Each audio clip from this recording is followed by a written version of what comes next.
ಪಾರ್ಶ್ವವಾಯು ಕಾಯಿಲೆಯನ್ನ ಗುಣಪಡಿಸುವುದಾಗಿ ನಂಬಿಸಿ ವ್ಯಕ್ತಿಯೊಬ್ಬರಿಂದ 70,000 ರೂಪಾಯಿ ಪಡೆದು ವಂಚಿಸಿದ ಘಟನೆ ಬೆಂಗಳೂರಿನಲ್ಲಿ ನಡೆದಿದೆ. ವಂಚನೆಗೊಳಗಾದವರನ್ನ ಲಕ್ಷ್ಮಣ್ ಎಂದು ಗುರುತಿಸಲಾಗಿದೆ. ಲಕ್ಷ್ಮಣ್ ಅವರು ಹಲವು ವರ್ಷಗಳಿಂದ ಪಾರ್ಶ್ವವಾಯುಗೆ ತುತ್ತಾಗಿ ಚಿಕಿತ್ಸೆಯನ್ನ ಪಡಿತಾ ಇದ್ರು.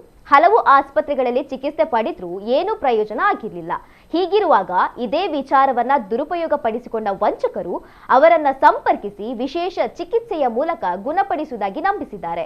ನಂತರ ಇಬ್ಬರು ಅಪರಿಚಿತರು ಲಕ್ಷ್ಮಣ್ ಅವರ ಮನೆಗೆ ಬಂದು ತಾವು ಮಲ್ಲೇಶ್ವರಂ ಸಿದ್ಧಾಶ್ರಮದಿಂದ ಬಂದಿರುವುದಾಗಿ ಹೇಳಿ ಮನೆಯಲ್ಲೇ ಜೀರಿಗೆ ಕಷಾಯ ತಯಾರಿಸಿ ಅದನ್ನ ಸೇವಿಸಿದ್ರೆ 20 ದಿನಗಳಲ್ಲಿ ಆರೋಗ್ಯ ಸುಧಾರಿಸಿ ನಡೆಯಲು ಸಾಧ್ಯವಾಗುತ್ತದೆ ಎಂದು ನಂಬಿಸಿದ್ದಾರೆ.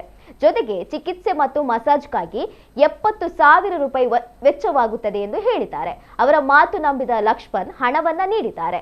ಆದರೆ ಹಣ ಪಡೆದ ಬಳಿಕ ಆರೋಪಿಗಳು ಯಾವುದೇ ಚಿಕಿತ್ಸೆಯನ್ನ ನೀಡದೆ ಪರಾರಿಯಾಗಿದ್ದಾರೆ.